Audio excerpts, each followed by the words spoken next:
All right, today we're going to be talking a little bit about why modern therapy isn't working and what to do about it. So, we're going to check out what someone said on a comment on YouTube, and we're going to listen to their experience with traditional forms of therapy and kind of how it impacted their life. So, let's open up. I'm going to open up my YouTube here and I'm going to read the comment off. So this person said, I knew for 15 years I wanted to be a therapist.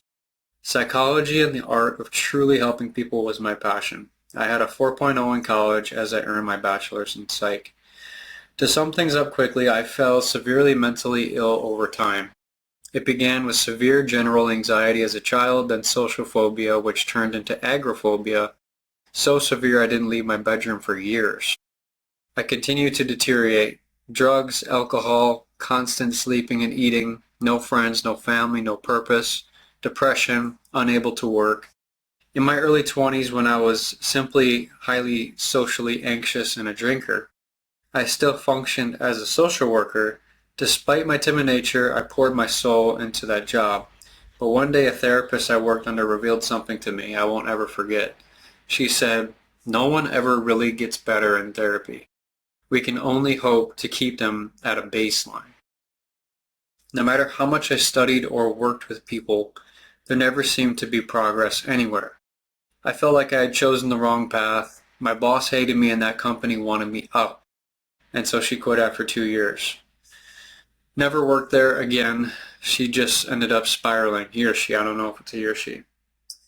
But they ended up going to therapy for a decade, said it was useless. They did TMS, another therapy modality, said it was useless.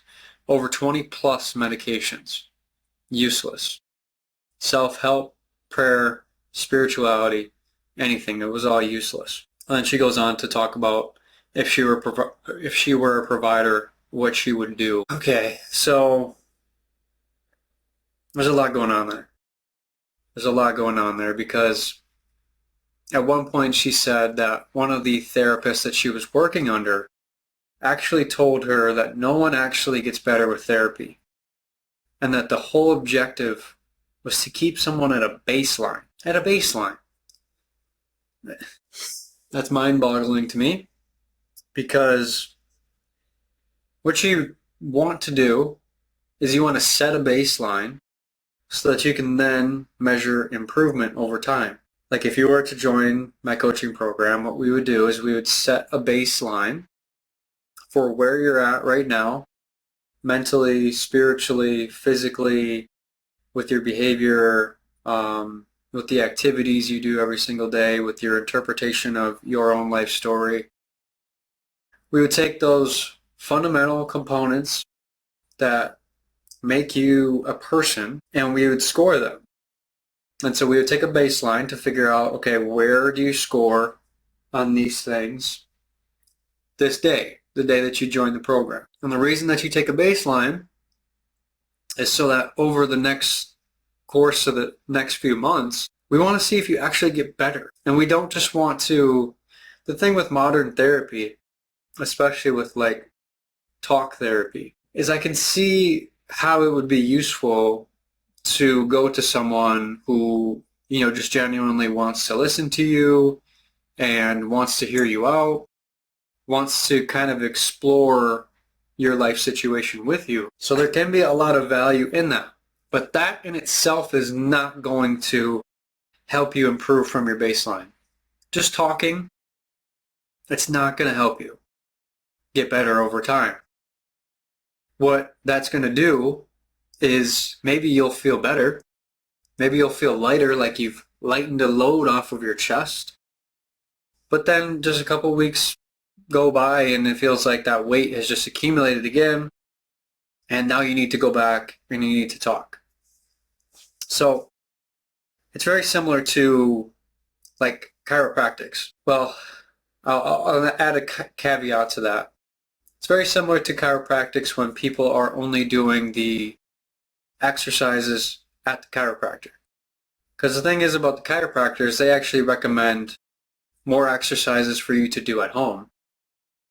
And I think if people actually did those exercises, that they wouldn't have to end up going back. But people go to the chiropractor, don't do the exercises at home, and then they have to go back. And so they kind of neglect part of what the chiropractor is telling them to do.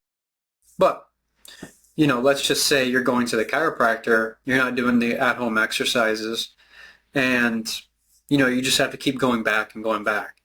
And every time that you go to the chiropractor, it's like you get a nice relief. You get your joints cracked and everything feels good and more fluid and you just feel a lot better. And then over the course of the next week or two, those things just accumulate more and more and more and you need to go back to the chiropractor.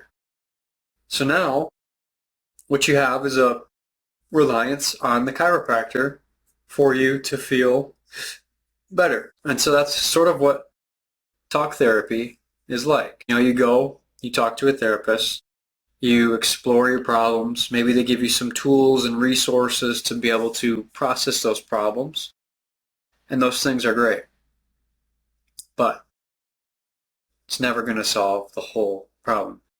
It's never going to allow you to become fully sufficient on your own to be able to go through life from a mentally healthy, resilient, strong level of performance. That's what we want, is we want people who are mentally strong and resilient and capable and competent.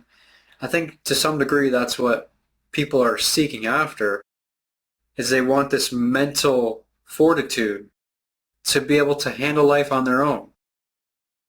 And they want a sense of encouragement of like, yeah, like maybe you come and join my coaching program and, you want to do that because you want to get better mentally, but that's not the end all be all. Like, it's completely okay to seek out and reach for help and assistance when you need it. But when that help and that assistance becomes something that you're fully reliant on to feel good, that becomes an issue. And you can kind of see this in the paradigm of a parent and child relationship. If you're a good parent, what you want to do is you want to prepare your child to fight and to be in the world so that when you're not there, they are capable of handling themselves. And so I think this is the approach that we need to be taking when it comes to people's mental health, is preparing them to be able to fight the battle on their own. So they don't have to be reliant on a therapist, and then they can go ahead and they can teach other people how to do the same thing. But just simply talking about your issues and going to traditional talk therapy, it's not going to work. It'll make you feel lighter after you do it. Maybe. In some cases it doesn't. But in a lot of cases, people say that they feel better because of therapy, but it's just because they feel better after talking and unloading all of their stuff that they have going on. And so yes, there's a lot of value in that, and it'll make you feel better, but it will not be a long-term solution, and it will not dive deeper into some of the root constraints that are causing the actual problem. Because here's the thing, we are human, and so we have a mental aspect, we have a physical aspect, and we have a spiritual aspect. Okay, we got mind, body, and spirit. All of these three things impact one another. So if we're doing very poorly spiritually, it'll impact our mind and it'll impact our body. If we're doing really poor physically, if we're not taking good care of our body, it'll impact our spirit and it'll impact our mind. If we're doing really bad or really poor mentally, it'll impact our body and it'll impact our spirit. So these three things directly influence one another. And so the only way the only way that I found to really achieve that stability, that strength, and that resilience, and that optimal mental function that we're looking for, through the means of something like therapy, is to address all three of those things. All three. You have to address all three. Otherwise, you're going to be running in circles. Okay, so we got mind, body, and spirit. In order to create a level of mental fortitude and strength, we need to address all three. And this is coming from someone who I was mentally broken. 17, 18, 19, 20, 21, 22. 22, I hit rock bottom. 23, kind of started coming back. 24, really started coming back.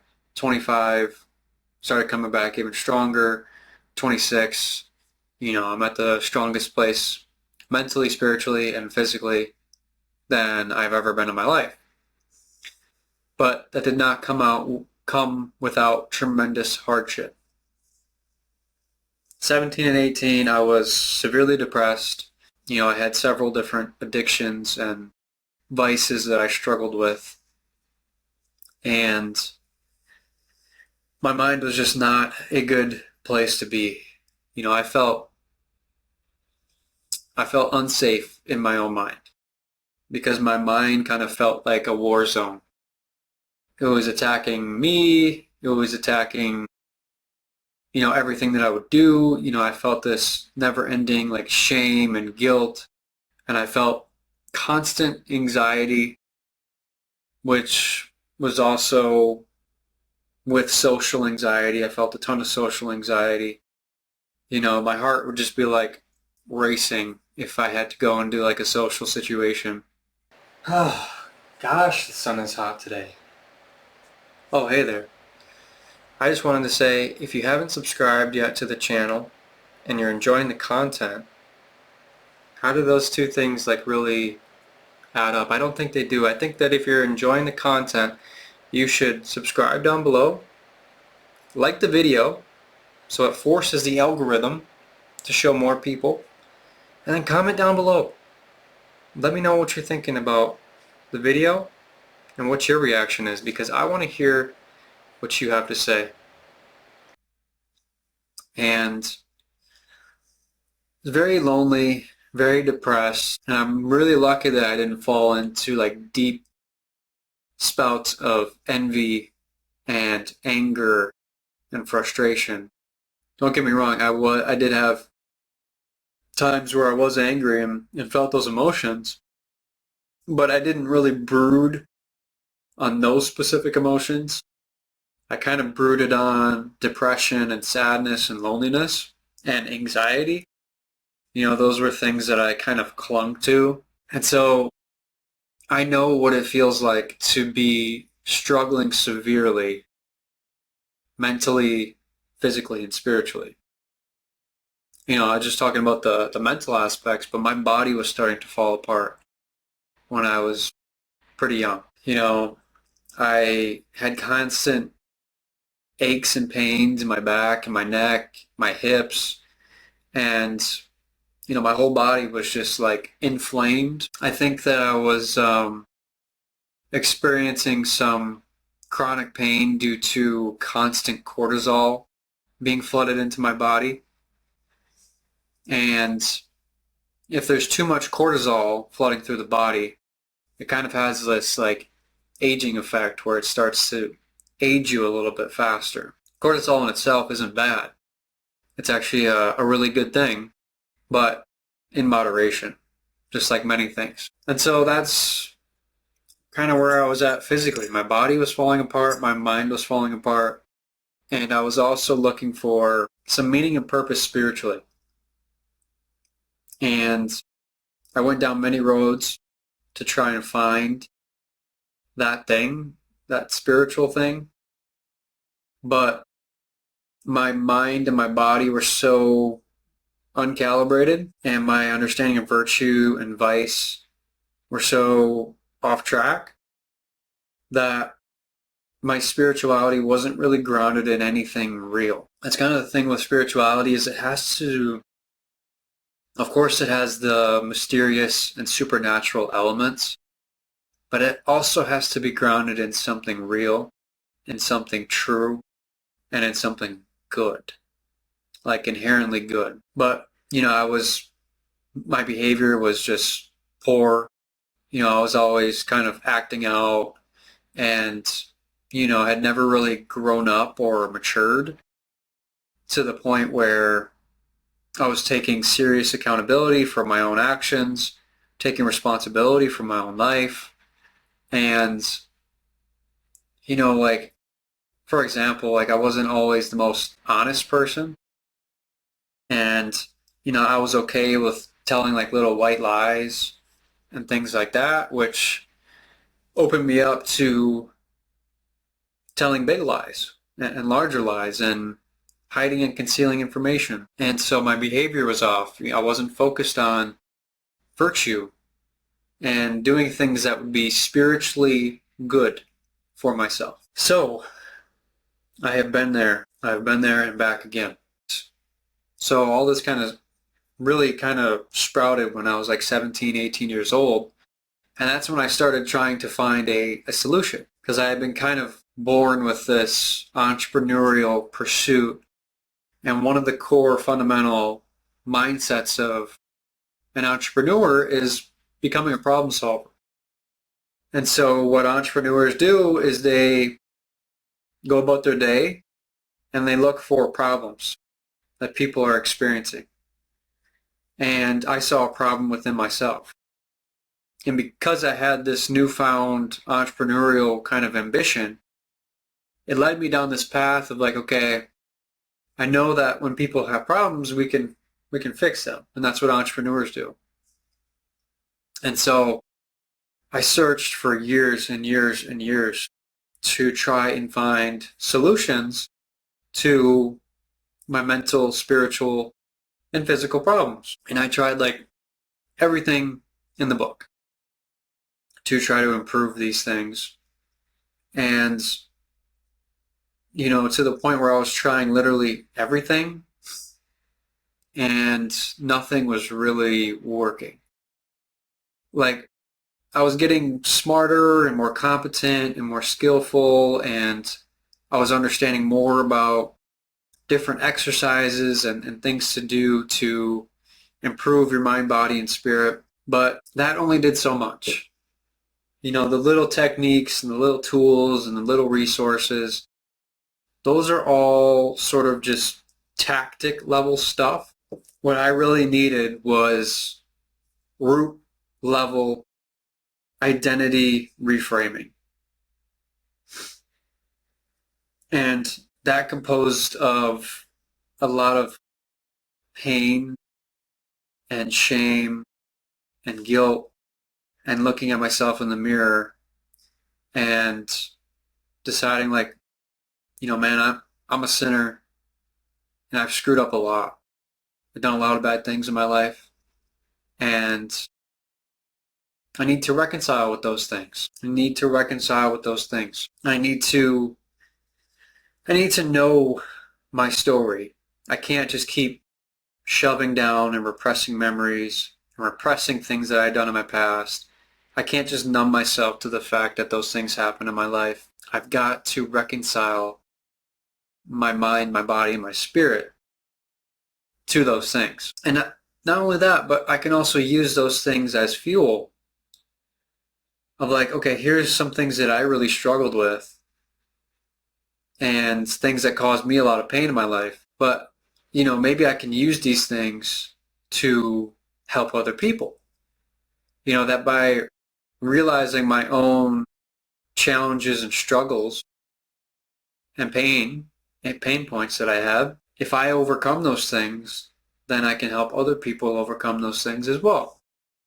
And that can be a source of great motivation, inspiration, and healing. Because it's extremely healing to, one, overcome this stuff yourself, and then two, to be able to help another person overcome the same things that you had to. Because it's essentially like you're healing yourself over and over and over again. You're kind of showing honor and reverence to your old self by helping that person, which is a very beautiful thing. And so I say all of this just to kind of parse out the complexity of the situation. And why modern therapy isn't working is because it's deploying tactic level exercises and modalities that are only going to put band-aids on the bullet hole. It's not going to stop the bleeding. It's not going to heal the wound. It's not going to mend a broken heart. But reconciling with your mind, your body, and your spirit, that can mend a broken heart. It really can. And one of the things that I want to tell you is that I know that you've probably gone through as much stuff as I have just to be sort of in the same situation, just to have seemingly spiraled without having made any progress that you're looking to make. You still kind of feel that brokenness inside of you. And what I want to tell you is that there's always hope. And not just hope, but there is a path. There is a path for you to become the person that you want to become.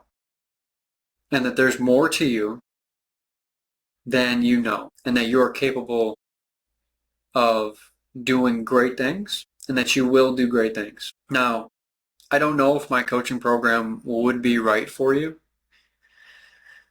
But if you are interested in seeing what the program is about, where we talk about how to mend your mind, your spirit, and your body so that you can reconcile to your past, so you can maximize your performance, your mental, spiritual, and physical performance in the present, so you can become the best version of yourself in the present, and so you can start actually mapping out a future that means something to you so that you can ultimately live a life worth dying for.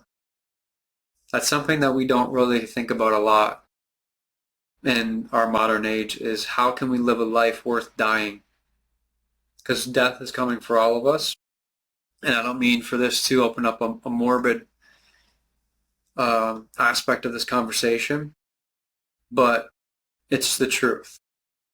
And I would be a fool if I wasn't sharing the truth with you, is that death is coming for us all. And what I think we would be wise to do is to consider that and figure out how we can reverse engineer our life so that when we get to our deathbed, we aren't full of regret. We aren't full of what ifs. We aren't full of, I wish I would have done this. Instead, when we get to our deathbed, I think it'd be wise for us to consider a practical way of getting there, that when we are there, we say something like, I'm ready. I'm ready to go. Like, I did as much as I could. I tried to do the best that I could do. And at the end of the day, that's all I can do. And so that's really the entire goal and orientation of my program. It's focused around how can we live a life worth dying? How can we mend a broken spirit and create our own redemption arc? And how can we start planning and mapping out our future so that we can continue to grow and move in a meaningful direction and potentially even find like what we were called here to do? Like, what is our purpose here on earth? Why am I here? Who am I? Who do I want to be? Answering those big questions is a very large part of the program. So if you're in the slightest bit curious about hearing more about the program, you can book a call with me down in the link in the description. And I promise you it'll be like something like you've never heard of before or experienced before. It's truly a transformational program. I've done it myself, and I'm a proponent of practicing what you preach, which is sort of a fundamental leadership concept where if you're going to lead people, you should believe in the things that you're leading them to do. And so I've done the program myself. I've experienced tremendous transformation and the deepest sense of meaning and purpose in my life. I really can't even put it into words because it's such a different way of living life now that I do live my life than anything I've ever experienced before. And so it's very difficult for me to put my peace and my joy and my meaning and my purpose in life now into words, other than those things are very real to me. And so my baseline, if I would have entered into this program at 18, would be like shot. I'd probably score like a 40 to 50. And now I'm at like 80 to 90. Because, we're human, we're imperfect, we're never going to get a perfect score on our mental, spiritual, and physical health. But if we can work those numbers up drastically and we can improve from our baseline, man. It's so interesting too, because as you improve in these areas, you start to change. The person you are truly starts to change. And that's something I don't think that modern therapy, traditional therapy can say, is that by going through their modes, that you will literally start to transform and change, like deeply and meaningfully, and in ways that you won't rely on the coaching program.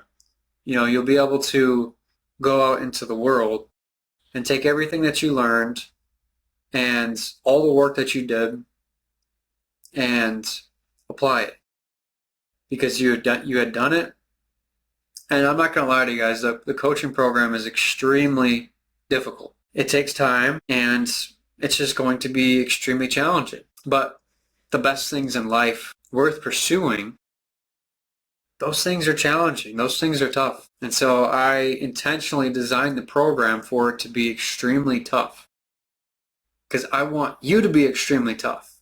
I want you to be extremely prepared for the world after you're done with the coaching program. And I can guarantee that you will be. If you take the program seriously and you give it your absolute best, you will be a different person afterwards. You will become the person you wish you were, but never knew you wish you were. Like, to kind of explain this better is, okay, let's say you're at this level of personhood right now.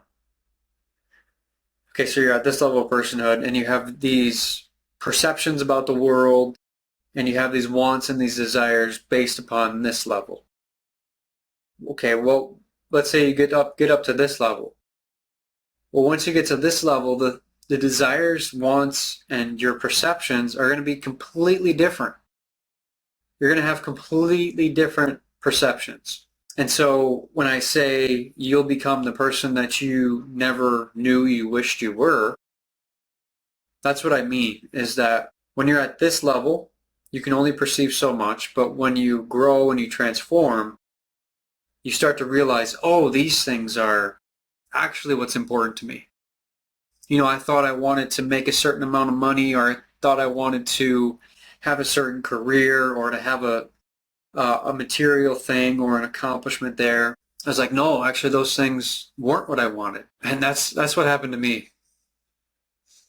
I realized that all I wanted was stability. All I wanted was stability. I wanted to be able to lay my head on my pillow at night and just feel at least somewhat at peace. I wanted to have a stable home environment, and that's it. Because when I grew up, the environment wasn't super stable. And all I wanted when I was a kid was for that environment to become stable. Because at one point it was pretty stable, and then everything kind of got rocked. And then I was like, man, I wish I could have that again. Whoa! Where am I? Sorry, I just scared my dogs. I just woke up underneath my desk to tell you, hey, if you're enjoying this video and you want some more content just like it, I actually have a free Facebook group that you can go and join and engage with a bunch of people who are like you, who are interested in similar topics, and you can get more content from me if that's something you're interested in. So go down to the link in the description and you will find the Facebook group. And little me, I didn't really know how to achieve that, but what could have happened is I could have stuffed that down, which I did. I stuffed that desire down. I avoided it. I put it in the scary attic. I put it in my attic of my thoughts and of my mind, and I tucked it away, and I never looked at it again. And that's what happens, is when we're younger, we have these desires and these wants, and because we can't achieve them due to our lack of competence and maybe the lack of nourishment around because like if a parent recognized that and was like, okay, well, let's build you up so that you can create that, because if I had a 12-year-old and they were like, well, I really want to, I've seen what an unstable home is like, and I really want to have a stable home. What I would do, me now, is I would equip them with the skills in order to do that. And that pursuit for them can actually be extremely meaningful, and it can actually help nourish that righteous inclination. I wouldn't say that is a bad inclination at all. I think that's a tremendous goal. If a 12-year-old was able to articulate to me, I really want to create a stable home in the future. Like, that's my dream. That's all I want. One, that would blow me away, the maturity of that kid. I think that's probably what a lot of kids do want, but they just don't know that's what they want, because they're so influenced by the desires and the wants and the inclinations of their influences, the people that they are around a lot. And, they can't really articulate for themselves like what they truly want because they're so young. They're still trying to figure out life. And they've only been on this floating rock in space for, 12 years. And it takes time to figure things out. It really does. And so part of the encouragement that I would give you is that I want your younger self to feel seen and heard and honored, and that those desires and inclinations that you had when you were younger, that those can be brought back to the light and that they can be seen. Because largely what happens too when we're younger is there's this level of innocence up until a certain point. When we're 8, 9, 10, 11, we can sort of get by with our dignity and with our innocence. But as soon as we hit a certain threshold, the world starts to want to strip that away from us. And that is typically what happens, is it accomplishes its goal. It strips away that innocence and that dignity And that just that childlike sense of ourselves, that playfulness, that isn't oriented around like very provocative and uh, kind of the play starts to kind of become different, less innocent as the world strips that away from us. But if we can keep that intact within our children, I think that that's extremely important. But if we can also find that within ourselves again and realize kind of what happened to us is like the world stripped it away. Not that it stripped it away necessarily. Like we were obviously there and we played a role in it. Like we were so young and we were 12, 13 years old. We didn't really know any better. We just wanted to fit in and be like the rest of the world so that we could be a part of the tribe. And so as a natural sort of response, we kind of moved in the direction that the world was pulling us. But even in the Bible, it says in order to enter the kingdom of heaven, you need to be like a child. And I don't think that means that you need to be immature and like you don't need to act like you're 8 years old, but you need to have that spirit of innocence. And you need to try to cling to that. You need to try to spark that inner child that you once had to almost create this unity within your own body. Because these past versions of ourselves, there are still remnants of them within us, like literal cells and DNA and the image of ourselves. Just looking at ourselves, we can kind of see the resemblance of when we were younger and how we've transformed over time. So we carry remnants of our past selves, not past lives, but like our history in our body. And so it's a part of us. And if we're running away from that part of us, we're going to become disjointed. We're going to feel like we have to hide from ourselves.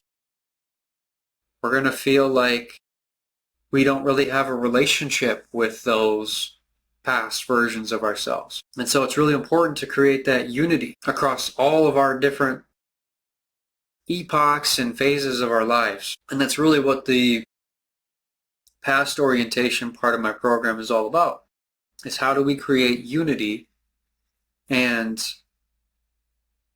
understanding and clarity around the things that happened in our life. Because some things that happened in our life, we haven't come to terms with those things. And we've been really scared to look at those things and to even try to come to terms with them, because whenever we tried in the past, it never worked. But what you'll be equipped with in the program is the tools and the competence in order to process those things responsibly. And that part is very stressful. It's very stressful because you have to go back and you have to look and you have to see yourself and you have to remember things that are hard to remember and are hard to think about. But just picture it if you were able to actually fully reconcile yourself to those things. The weight that would be off your chest. It's tremendous. It really is.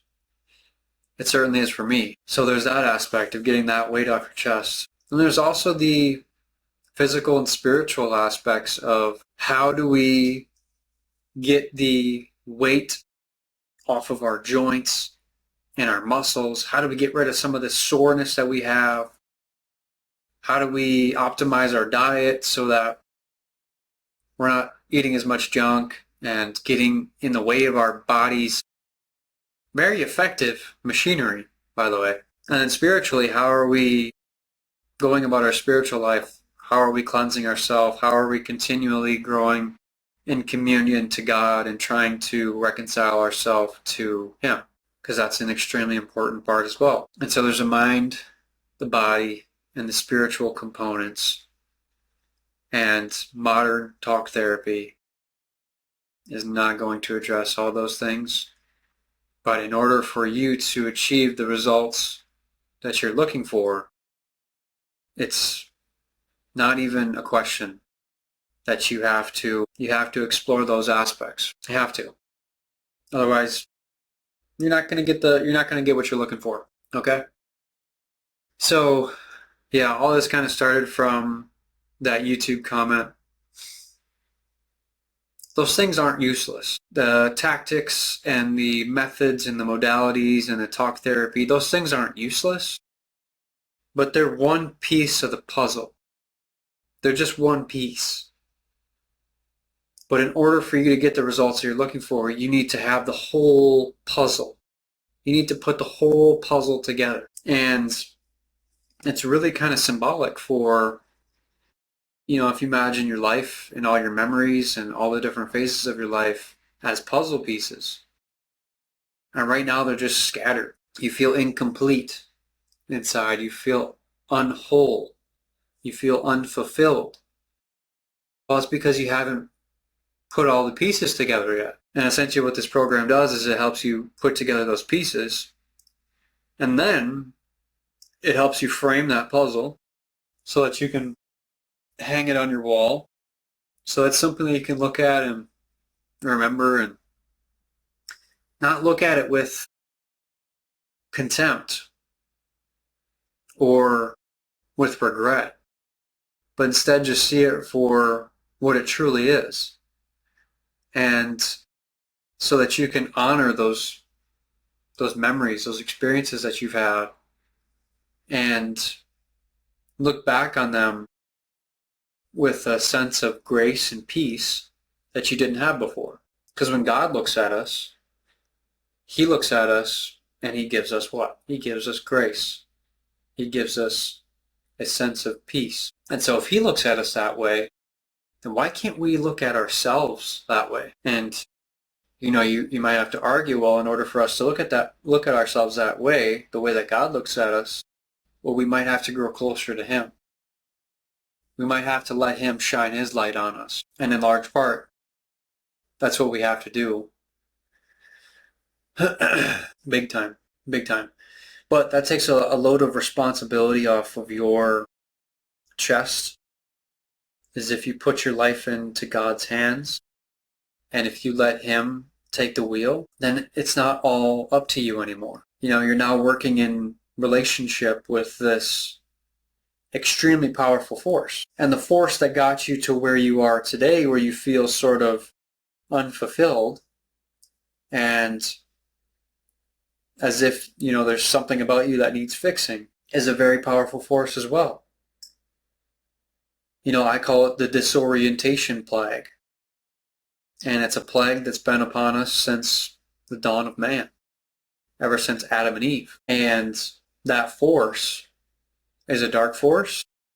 It's an evil force, and it's extremely powerful. And if you look at it from like a militaristic standpoint, in order to beat an extremely powerful force, you need to beat it with a more powerful force.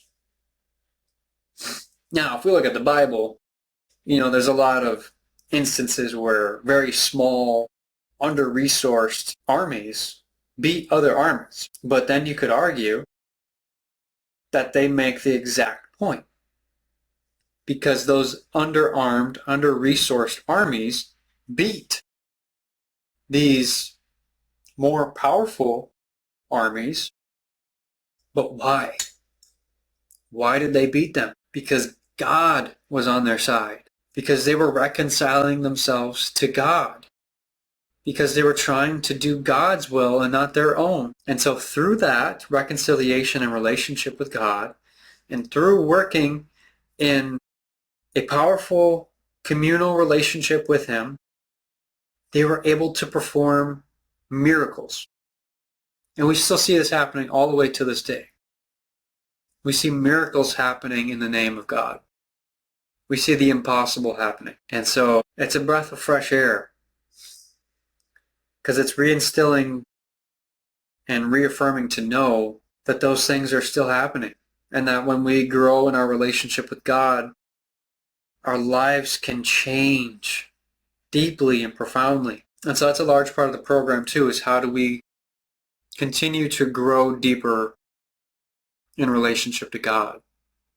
Because it's the only way. It's the only way to beat that extremely powerful force of disorientation, is with a more powerful force. And the most powerful force is God. All right, so again, if you're interested in hearing more about this approach, and the coaching program sounds like something that might be for you, link will be down in the description. You can book a call with me.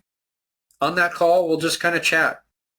It's not like a sales call where I'm going to be pressuring you to buy the program. I don't care if you buy the program or not.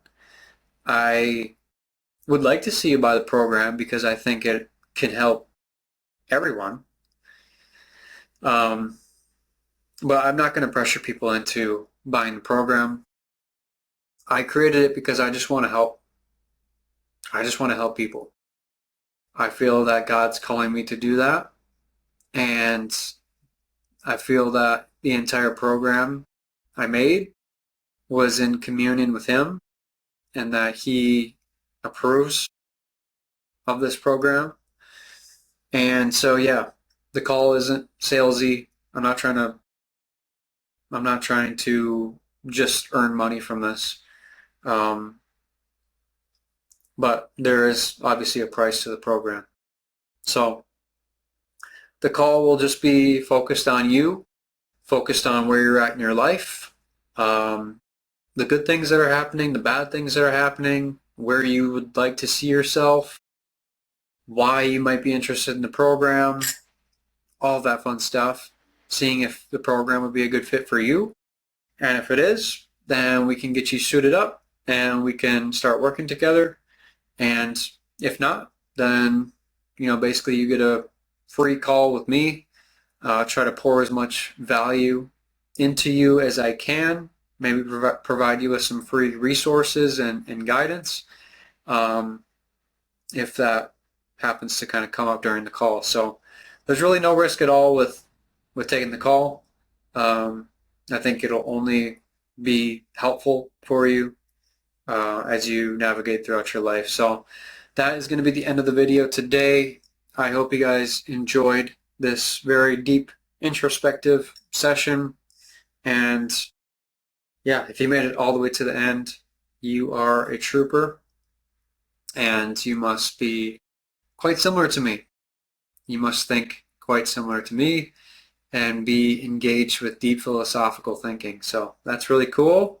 You're a champ, and hopefully we'll see you on the next video.